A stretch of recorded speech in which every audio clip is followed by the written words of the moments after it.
Ok. Estamos en la serie, ya estamos en los últimos 100 metros de la serie que tiene que ver con el carácter, la búsqueda del carácter.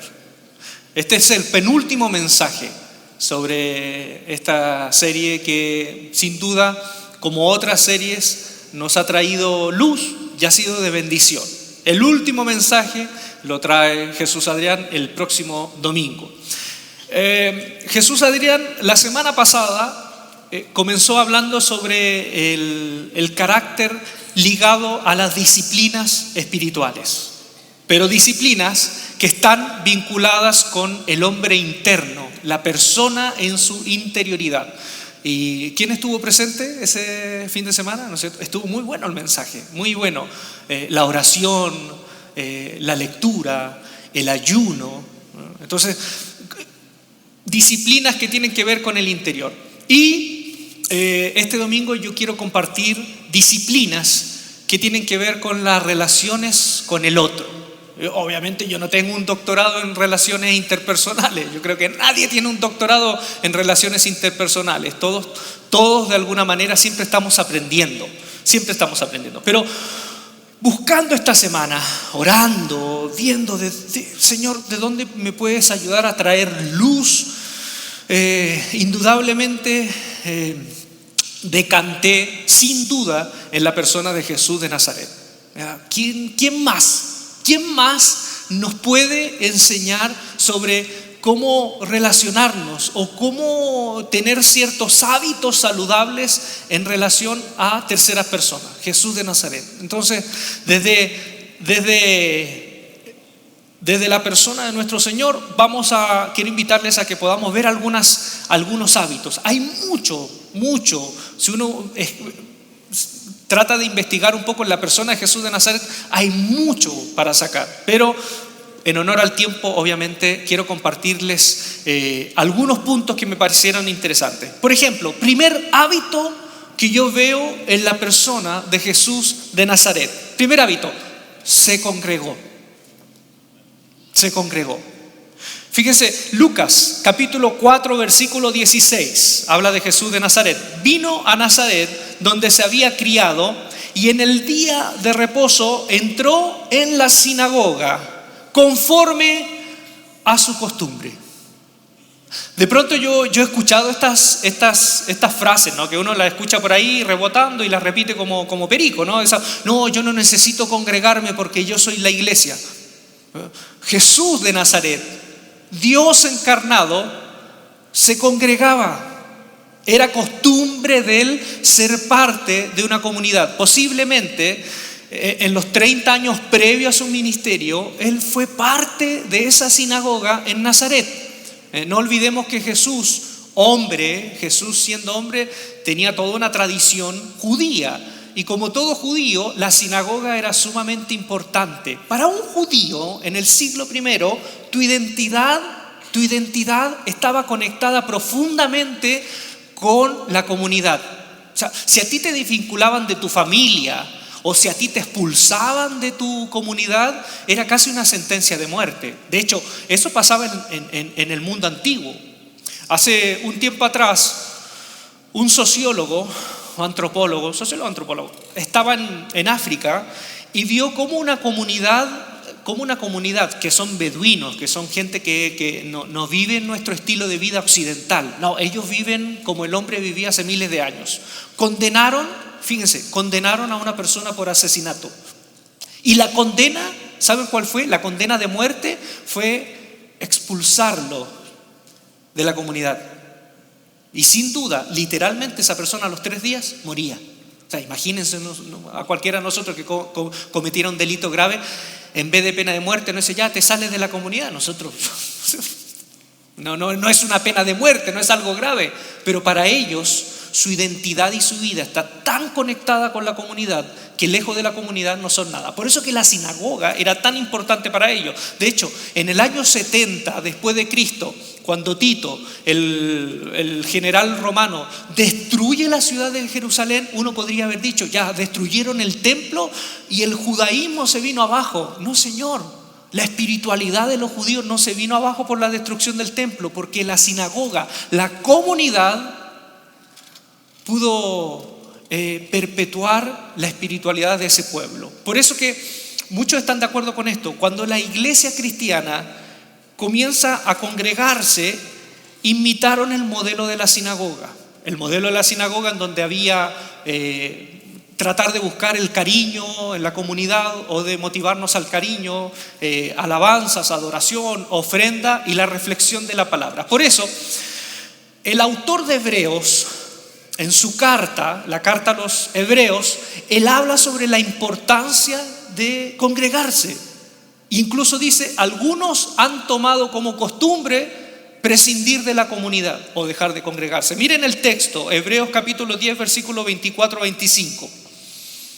Preocupémonos los unos por los otros, a fin de estimularnos al amor y a las buenas obras. No dejemos de congregarnos como acostumbran hacerlo algunos, sino animémonos unos a otros, y con mayor razón ahora que vemos que aquel día se acerca. No nos dejemos de congregar. Pero aquí viene una pequeña nota. ¿Qué significa congregarse? ¿Qué significaba para ellos congregarse? ¿Juntarnos solamente? ¿Sentarnos? ¿Mirar hacia lo que sucede en el púlpito, lo que había en la plataforma? ¿Eso será solamente congregarse? Es curioso porque la palabra que usa el autor de Hebreos en griego es episinagogen. Episinagogen. Sinagogen viene de sinagoga, que significa juntarse, congregarse, reunirse, ¿ya?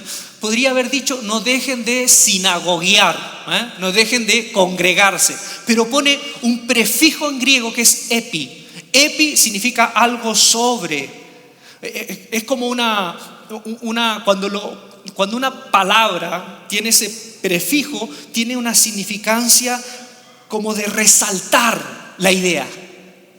En otras palabras, cuando por ejemplo uno dice, no sé, ordinario, una persona ordinario o una persona extraordinario, resalta.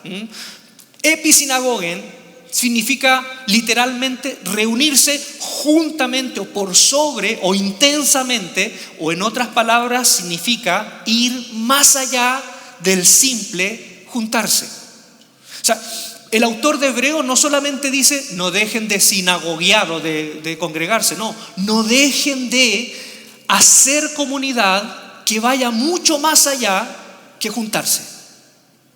Entonces ahí completamente da sentido. Y si uno revisa y si uno ve las características de lo que significa congregarse para el autor de la carta de Hebreos, ¿qué dice? Por ejemplo, preocupación por los otros. O sea, nos juntamos en las coordenadas de preocuparnos por los otros. No solamente voy al culto a recibir, ¿no? Porque muchos de nosotros, obviamente con necesidades, a que vamos al servicio, a que vamos a escuchar la palabra, no voy a recibir. No, pero el autor dice preocupándonos por el otro, estimulándonos al amor. El texto no sugiere solamente juntarse, dice preocupándose los unos por los otros, estimulándose al amor, estimularnos a hacer buenas obras. Entonces, la idea de congregarse no tiene solamente que ver con sentarnos a recibir algo. Tiene que ver con estimularnos a estos valores fundamentales, a crecer en el cariño, a estimularnos a hacer buenas obras. O sea, experiencias sumamente positivas. En sencillas palabras, congregarnos, si entendemos congregarnos en esta sintonía, nos hace mejores personas. Nos hace mejores personas. Por eso, también el otro lado es preocupante, cuando a veces, y pasa, ¿no? Podemos ser un grupo creyente o un grupo de creyentes que en vez de estimular al amor, estimular al cariño, estimulamos al odio, al prejuicio, a la marginación. Si hay alguien que está escuchando, salga de ahí, porque el autor de Hebreos nos da las señales y las coordenadas correctas. Dejar de congregarnos, desvincularnos de una comunidad que se junta para sacar lo mejor de nosotros y para pedir a Dios que nos haga mejores personas, es una comunidad que hace bien. Ahora, también cuidado, hoy podemos muchos de nosotros ser parte de una comunidad, pero no tener comunión, que eso es lo que pasa en muchas iglesias. Y nosotros podemos no estar exentos de esto, de vivir ese fenómeno centro comercial. El fenómeno centro comercial es la comunidad sin comunión. ¿Por qué muchos de nosotros a veces nos gusta estar en un lugar con mucha gente, como en un centro comercial? Porque nos sentimos acompañados. No sé, nos da esa cosa como no estar solo. Como que me gusta estar en un grupo de personas, rodeado de personas, pero no estamos dispuestos a establecer relaciones profundas con las personas. Y eso hay que tener cuidado, porque a veces las iglesias pueden proveer una comunidad en donde nos sentimos que estamos en un grupo, somos parte de, pero no estamos dispuestos a profundizar en relaciones. Entonces, en ese sentido debemos tener cuidado. Comunidad sin comunión, no, debemos ser una comunidad profundamente enlazada en comuniones sanas.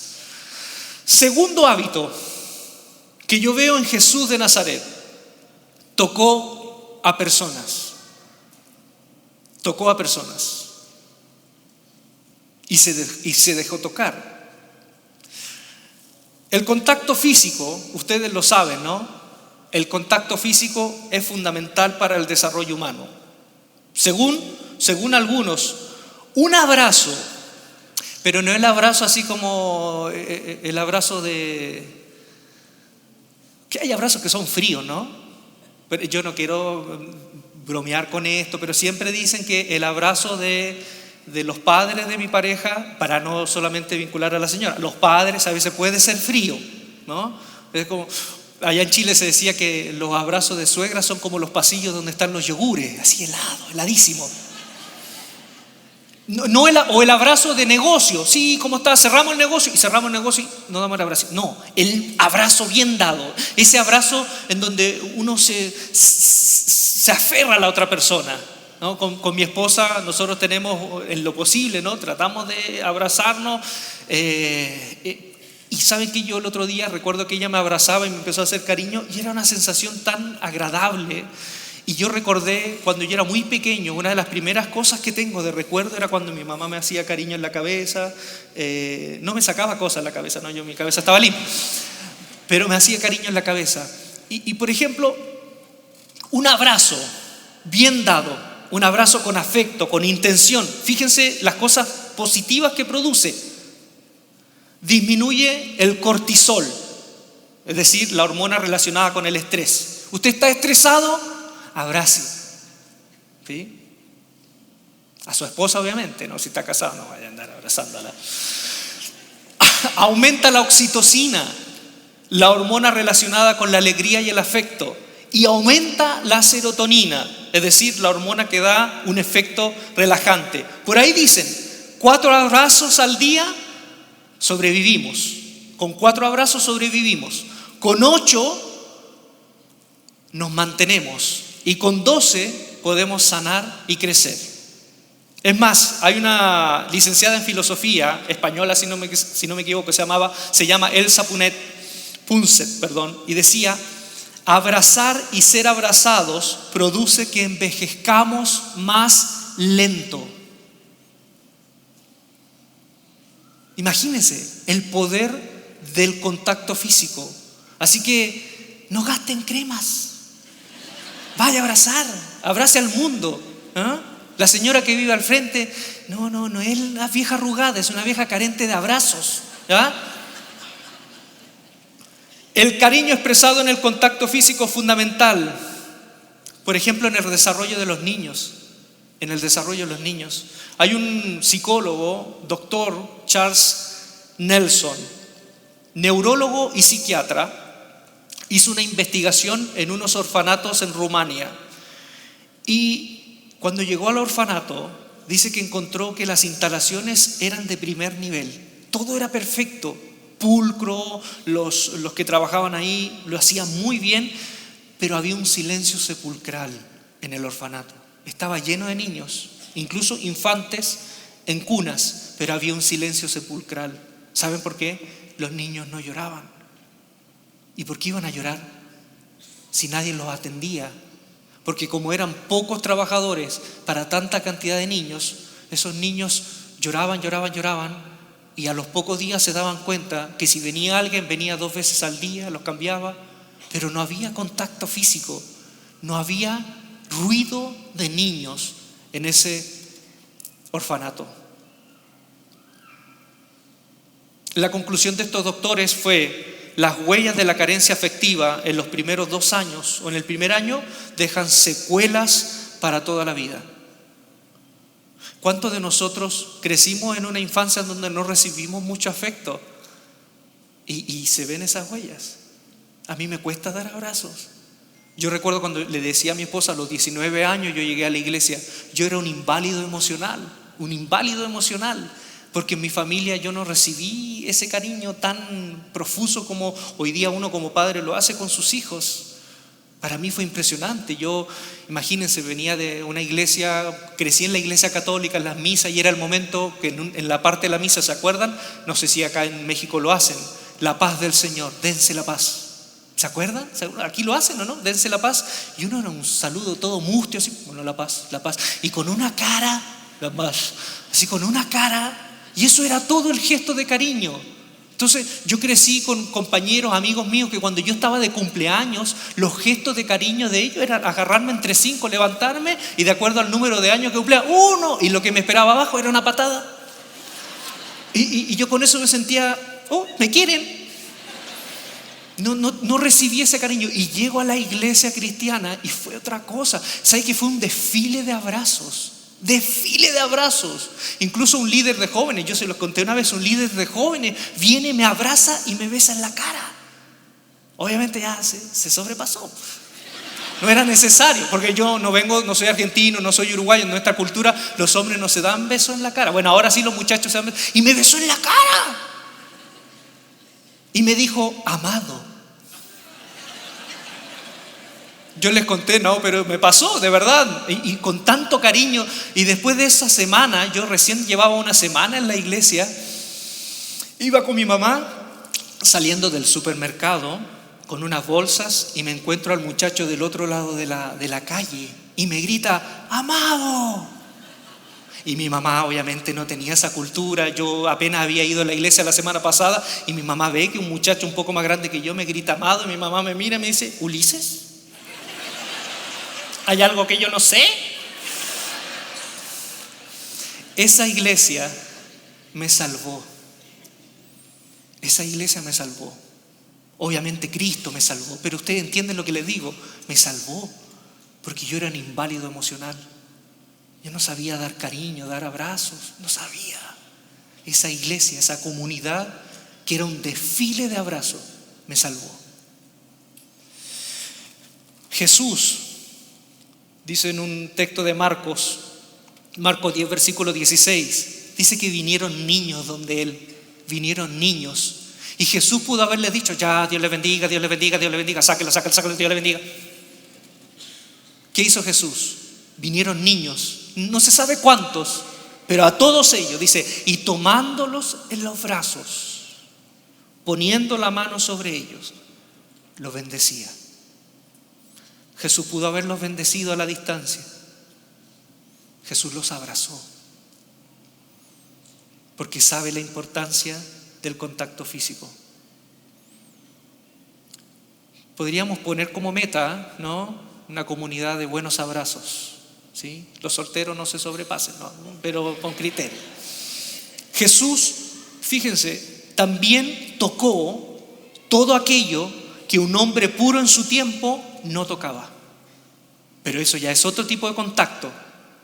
En el tiempo de Jesús habían hombres puros, devotos, que evitaban tocar a ciertas personas, y Jesús se dedicó a tocar todo aquello que un hombre santo no tocaba. Por ejemplo, tocó a un leproso. En Marcos capítulo 1, versículo 40, aparece en otros relatos de los evangelios, un leproso, y curiosamente este leproso se acerca a Jesús y no le dice el leproso: Jesús, Señor, quiero ser sano. No le dice quiero ser sano. ¿Saben lo que le dice? Quiero ser limpio. Me puedes tocar, quiero ser limpio. Porque para el judío tener lepra, que podía no ser necesariamente la lepra que todos conocemos, podía ser cualquier prurito en la piel, una psoriasis, una infección, una sarna, era catalogado como lepra. Ellos no tenían los estudios para diferenciar. Cualquier infección a la piel, con brotes, con supuración, era lepra. Pero para ellos, no solamente estabas enfermo y necesitabas ser sanado. La concepción teológica era que Dios, a través de esa enfermedad, de alguna u otra manera te había abandonado. Por eso que los leprosos no podían ir al templo, no se podían acercar al templo, a menos que primero fueran purificados para acercarse a Dios. Por eso que cuando este leproso le dice, quiero ser limpio, lo que le pesa a él, más que la enfermedad, es la sensación interna de que Dios lo había abandonado. En otras palabras es, Señor, yo quiero que Dios me vuelva a recibir. Fíjense qué potente y qué terrible también cómo la religión o la religiosidad puede meterse tanto en la vida de una persona que frente a una catástrofe puede interpretarlo como el abandono de Dios. Y eso hay que tener cuidado también en nuestro siglo XXI. Lo hemos dicho otras veces desde acá. Lo que a ti te pasa, una tormenta que estés pasando en la vida, una situación difícil, de manera inconsciente lo primero que nos viene es decir, Señor, ¿por qué me dejaste? ¿Por qué me abandonaste? ¿Me estás castigando? Este es el castigo de Dios. Deje de pensar así, porque Jesús de Nazaret, frente a todas esas personas que pensaban así, Él se acercó justamente para decirles, Dios no los ha abandonado. Jesús le dijo, quiero ser limpio. Y le pudo haber dicho solamente, no, lo tocó. Y al tocar a esa persona en abandono, en un abandono absoluto, le estaba comunicando algo. Dios te ama. Dios no te ha abandonado. Tú tienes dignidad, tienes importancia, eres de valor. Y Dios te está tocando para decirte que no te ha abandonado. Se dejó tocar por una mujer que tenía un flujo de sangre irregular, que también para el contexto de su época era una mujer impura. Tocó el cadáver de una niña. No había necesidad para tocar, pero Jesús tocó. ¿Por qué? Porque todas esas personas vivían en el desamparo absoluto. Eran marginados de su comunidad, apartados por ese sentir de que no, Dios ya los dejó. Entonces, el desafío de tocar, de que Jesús tocaba a este tipo de personas, la pregunta que queda para nosotros es, ¿cuántas personas hoy viven en el abandono? ¿Usted conoce personas que viven en el abandono? ¿Conoce situaciones de personas que viven en el abandono? Si somos nosotros las manos de Jesús, ¿qué nos detiene para tocar a ese mundo? No en el sentido literal necesariamente, de acercarnos al mundo de personas que viven en sensación o en una situación de abandono. Si nosotros somos las manos de Jesús, aquí en Monterrey, trasvasijando el relato del Evangelio, hay cientos y posiblemente miles de leprosos que viven el abandono, no la lepra literal, pero viven en el abandono, viven marginados. Si somos las manos de Jesús, ¿qué nos detiene para acercarnos a ese mundo y decirles, Dios no los ha abandonado? Tercera cosa que yo veo en Jesús, tercer hábito, preguntó para escuchar. Preguntó para escuchar.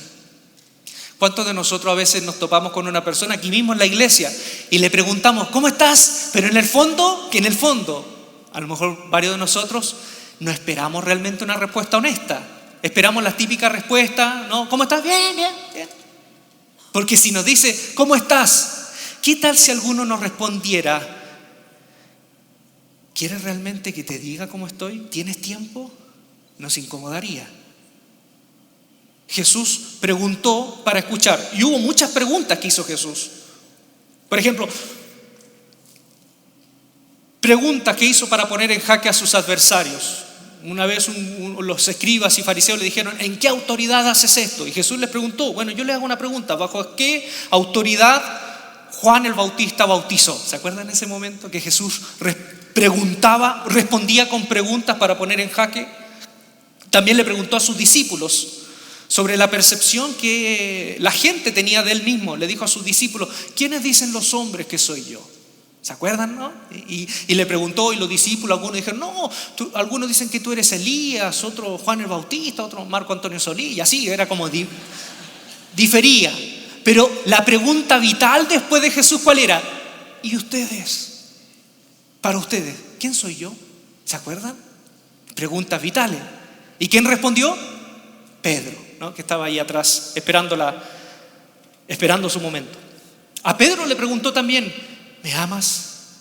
Pero no fue en cualquier momento, fue después de que lo había traicionado. ¿Me amas? Hay un par de preguntas dentro de todas las que hizo Jesús que parecen preguntas obvias. En los evangelios hay dos por lo menos que yo registro. Una la comuniqué acá cuando me tocó una vez compartir, que se la hizo a Bartimeo, ¿no? ¿Qué quieres que haga por ti? ¿Se acuerdan? Parece una pregunta tonta, ¿no? Parece una pregunta como que está de más, innecesaria. Seamos honestos, también a veces nosotros en la iglesia hacemos unas preguntas.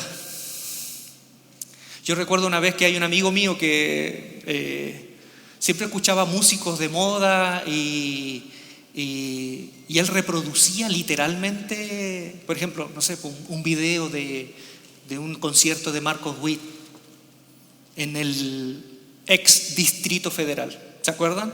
Y en un momento dijo: que lo cante todo el Distrito Federal. Y estábamos en la vigilia y mi amigo se aprendía al revés y al derecho el disco. Y llegaba a la vigilia de jóvenes en Viña del Mar y gritó en un momento: y que lo cante todo el Distrito Federal. Y estábamos en Viña del Mar. Y después apareció otro hermano que dijo en un concierto: ¿cuántos trajeron sus manos? Y él le encantaba hacer esa pregunta: ¿cuántos trajeron sus manos? Mire, yo sé que muchos de nosotros en algún momento hemos tenido la tentación de hacer, sobre todo de pronto si estamos acá, que hemos hecho cosas que después nos arrepentimos. ¿Cuántos trajeron sus manos? Solo yo le dije en un momento a él: oye, mira, reflexiona en esa pregunta. ¿Cuántos trajeron sus manos? Es una pregunta bien profunda. Piénsalo bien así: ¿cuántos trajeron sus manos? O sea, nadie de nosotros le dice: uy, mi amor, se me quedaron las manos en el auto. Perdón, el Capitán Garfio nomás podría hacerse esa pregunta: ¿cuántos trajeron sus manos?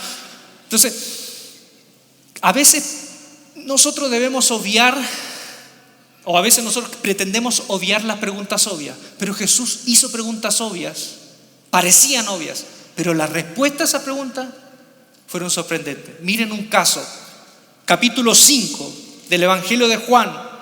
Jesús, en una fiesta en Jerusalén, cerca del pórtico de las ovejas, muy cerca del templo, dice el relato del Evangelio que hay un estanque, un pozo, un baño termal que tenía 5 pórticos, el estanque de Betesda. Y dice el relato que había una multitud de enfermos esperando el milagro de que movieran el agua, porque supuestamente un ángel venía y movía el agua, y el primero que se lanzaba al estanque quedaba sano. Dice así el relato: hay en Jerusalén, cerca de la puerta de las ovejas, un estanque. Había una multitud de enfermos. Había allí un hombre que llevaba 38 años. Y Jesús se acerca, se entera, pregunta primero: ¿cuánto tiempo lleva? 38 años. Y la pregunta que Jesús le hace: ¿quieres ser sano? ¿Quieres ser sano? A veces me pasaba, ¿no? Yo jugaba fútbol cuando era pequeño y me pasaba todo el día jugando fútbol, no almorzaba. Y llegaba a la casa y mi mamá me decía: ¿tiene hambre? Obvio. Hay preguntas que parecen obvias. Le dije: ¿quieres ser sano? Fíjense este relato. Primero, era cerca del templo. Cerca del templo había una multitud de enfermos abandonados.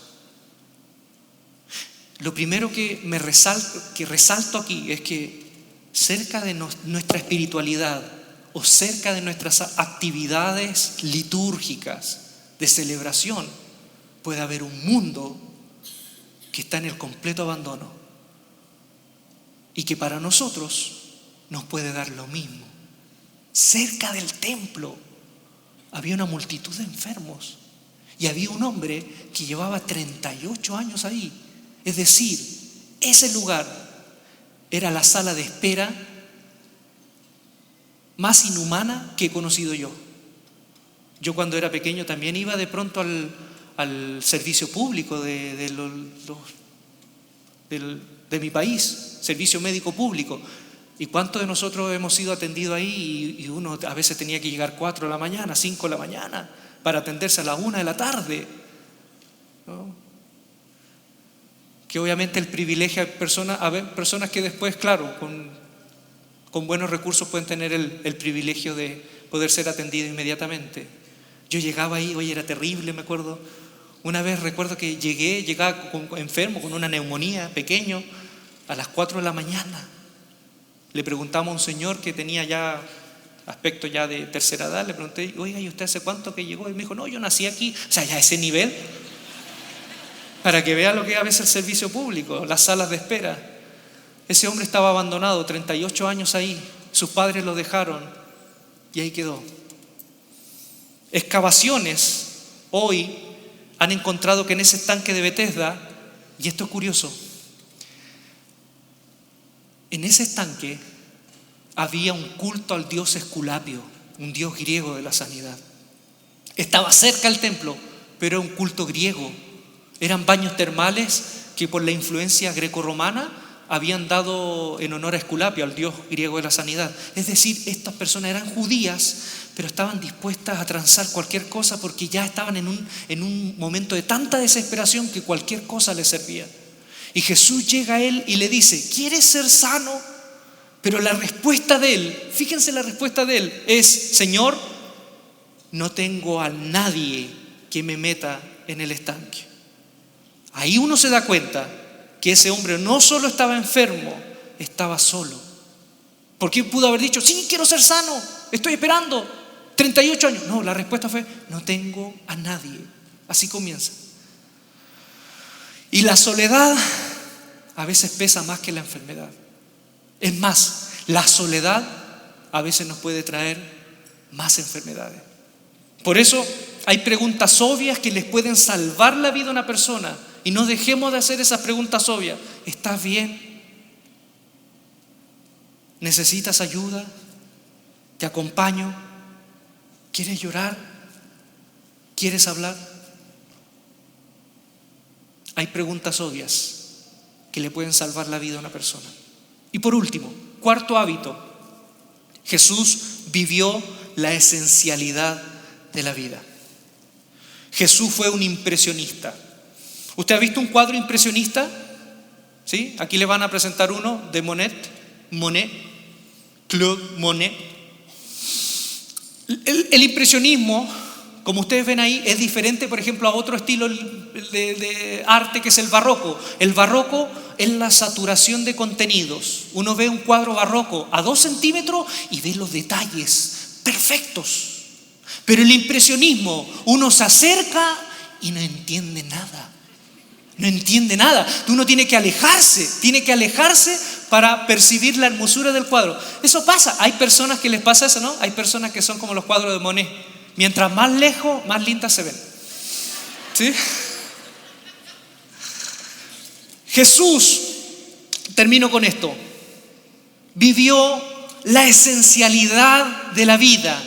Vivió lo esencial. Se sacudió. Jesús no fue un barroco. Jesús no se saturó. Se despojó de aquellas cosas que no son esenciales y vivió la esencialidad de la vida. Por ejemplo, hay un texto, Mateo 6, versículo 26. Miren las aves del cielo, que no siembran ni cosechan, ni recogen en graneros, y vuestro Padre las alimenta. Ahora, si me permite, ¿no? Hay que interpretar bien ese texto, porque alguno piensa que Jesús nos está invitando a vivir una vida irresponsable. No quiere decir eso. De hecho, cuando uno mira las aves del cielo, claro, no siembran, no cosechan, pero trabajan. De hecho, yo no veo ninguna ave del cielo tomándose vacaciones, trabajan duro. Pero ¿qué pasa? ¿Cuál es el sentido del texto? Si uno ve las aves del cielo, no andan de vacaciones, trabajan duro, pero no viven ansiosas, porque los resultados de su trabajo se los dejan a Dios. Y ese es el sentido del texto. Trabajemos lo que tengamos que trabajar, pero los resultados de nuestro trabajo, dejémoselo a Dios. No vivamos ansiosos, dependamos de Él, descansemos. En un momento Jesús declara que no tenía dónde recostar su cabeza, y no porque no tenía casa. Jesús tenía casa. El Evangelio de Juan, capítulo 1 y 2, los discípulos le dicen: Jesús, ¿dónde vives? Y Él dice: vengan, acompáñenme, y los llevó donde vivía. Tenía casa, no tenía dónde recostar su cabeza. Lo he dicho antes acá, tiene que ver con el apego, el arraigo. Jesús no tenía dónde arraigarse, no tenía apegos. Él disfrutaba de la vida inmensamente, pero no se apegaba a nada. Jesús Judas se dice en un relato que saca dinero de una bolsa en común. O sea, había una bolsa en común que tenía la comunidad de discípulos, pero en otro momento la administración del templo les pide el impuesto y no tenían dinero.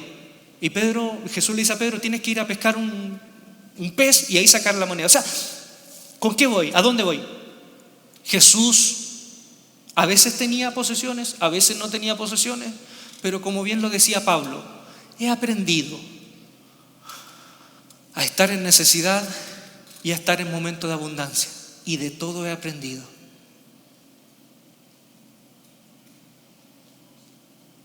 Y de todo he aprendido. Tampoco estamos idealizando la pobreza, quiero que entiendan bien, no estamos idealizando la miseria, la pobreza, porque usted puede tener muy poco y vivir aferrado a eso. ¿Y de qué sirve? Eso no es lo que Jesús está invitando.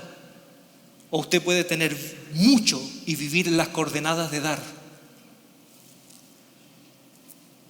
La imagen es simple. Imagínense que mañana le dan 6 meses de vida. 6 meses de vida. ¿Te imaginas? Que llegue el doctor y te diga: no hay nada más que hacer. 6 meses. Pregunto, ¿qué sería realmente importante con ese tiempo que queda en tu vida? ¿Qué harías? ¿Seguirías haciendo lo que estás haciendo hasta hoy? ¿Qué cambios harías en tu horario, en tu rutina, si te dan 6 meses de vida? ¿Qué sería secundario si te dan 6 meses de vida de lo que estás haciendo hoy? ¿Qué sería secundario? ¿O qué sería sin importancia? ¿Sabes la sorpresa? Si somos honestos, muchos de nosotros vivimos hoy poniendo en el primer lugar lo que en perspectiva está en segundo o no tiene importancia y está acá. Pero cuando nos enfrentamos a un momento radical en nuestras vidas, nos damos cuenta que durante mucha de nuestra existencia hemos estado persiguiendo lo secundario y nos hemos olvidado de lo esencial. ¿Qué es esencial? Las relaciones, tus hijos, tu familia, el cariño, pedir perdón, perdonar. Pero eso lo dejamos al último. Alguno me podrá decir: ¿sabes qué, Ulises? Esto es como anacrónico lo que tú estás hablando, ¿no? Esta invitación de Jesús a vivir la esencialidad de la vida. Esto es anacrónico. No es anacrónico. Termino con esto. La población mundial ascenderá de aquí a unos 20, 30 años posiblemente a 10.000 millones de personas. Hoy somos cerca de 7.000. Vamos a ascender a casi 10.000 millones de personas de aquí a 20 a 30 años, y que Jesús no vuelve pronto. El consumo desmedido que llevamos hoy, la vida que tenemos, la vida acostumbrada al consumo ilimitado, nos va a llevar a la sentencia de la raza humana. Creemos que Jesús va a volver, ¿no? Pero también creemos que Dios mismo nos dio desde el momento de Adán y a todos nosotros la responsabilidad de cuidar el huerto, de cuidar la creación. Fíjense que de aquí a 30 años, si seguimos en este ritmo de vida que tenemos, Vamos a necesitar 3 planetas para sustentar a 10.000 millones de personas. Es imposible, es imposible. Todos nosotros nos gusta tener jeans, pantalones nuevos. El otro día casi me sentí inmoral cuando vi que 20.000 litros de agua se necesitan para hacer un jeans. 20.000 litros de agua. A menos que, como dicen los expertos, volvamos a un estilo de vida más austero, le vamos a poder otorgar a nuestros nietos un planeta digno para que vivan. Según el Fondo Nacional para la Naturaleza, fíjense, si todos nosotros consumiéramos como Australia, necesitaríamos 5.4 planetas hoy. Si consumiéramos como un australiano, necesitaríamos 5.4 planetas hoy. Si consumiéramos hoy como se consume en Estados Unidos, necesitaríamos 4.8 planetas hoy. Si consumiéramos como lo hacen en Corea del Sur o en Rusia, necesitaríamos 3.3 planetas hoy. Y curiosamente, si viviéramos una vida austera como se vive en la India, necesitaríamos 0.7 planetas. O sea, nos da. Pero ¿cuántos de nosotros quisiéramos vivir una vida tan austera? No. Ellos sí, nosotros no. Y sorpresa, si viviéramos todo el planeta consumiendo lo que consume un mexicano, necesitaríamos 1.3 planetas. No nos alcanza. Jesús nos invitó a vivir la esencialidad de la vida, descansar en Dios y vivir en las coordenadas de dar.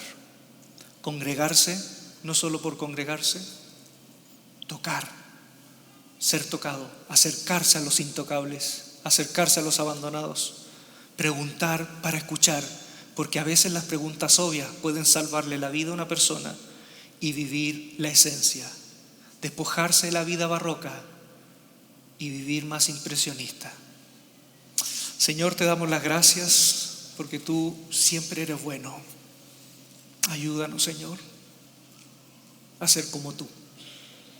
Permítenos, Señor, ser desafiados por tu palabra y ver qué podemos cambiar. Señor, tú no nos invitas a una vida triste, en necesidad. Tú nos quieres ver bien, que podamos vivir bien, vivir en calidad de vida. Pero también el Evangelio nos dice que la alegría del reino de Dios es la alegría que se da cuando yo vivo para generar alegría en los otros. Permítenos, Señor, salir del máximo ídolo que tenemos, nosotros mismos, y poder mirar un mundo que te necesita. En tu nombre, Jesús. Amén y amén. Dios les bendiga. Nos vemos el próximo domingo. Bendiciones.